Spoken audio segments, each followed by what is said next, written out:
Okay, so let's start taking an even deeper dive into the mechanics and understanding what's going on when we look at imposter syndrome here.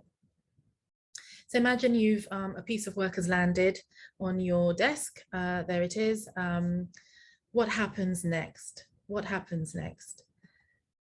It's possible that the next thing that happens is a sense of anxiety or self-doubt or worry, not for all of us and not always, and often perhaps not, and then one project will land and maybe that's the one that triggers this feeling.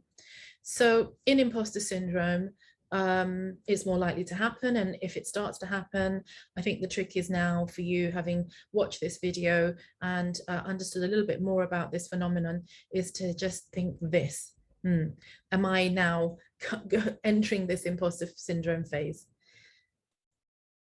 Once you're in anxiety, self-doubt and worry, the next actions, I suppose, that can happen are procrastination or over preparation. I've been guilty of both, putting things off until the very last minute, or just finding other things to do. All of a sudden, I'm more interested in clearing out the shed.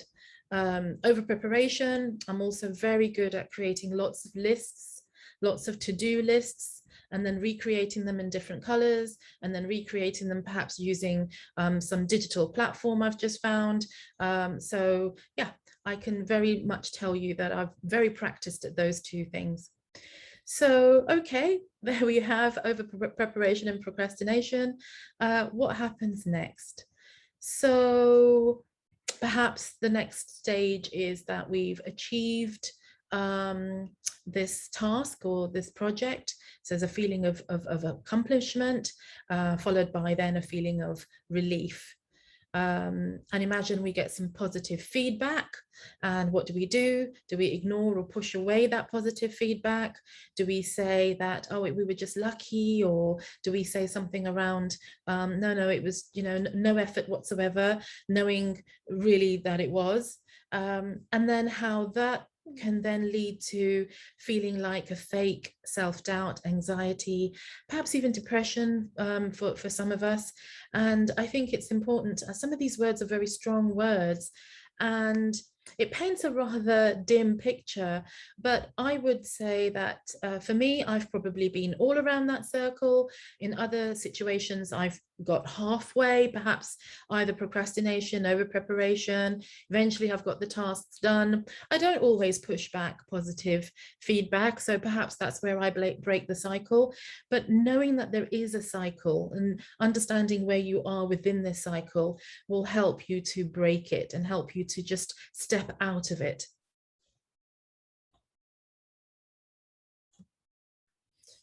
So during the Inspire Forum, we have breakout activities, and in this forum, the activity was rather squashed because we were also in this forum introducing a Erasmus project, a European project that we've just finished.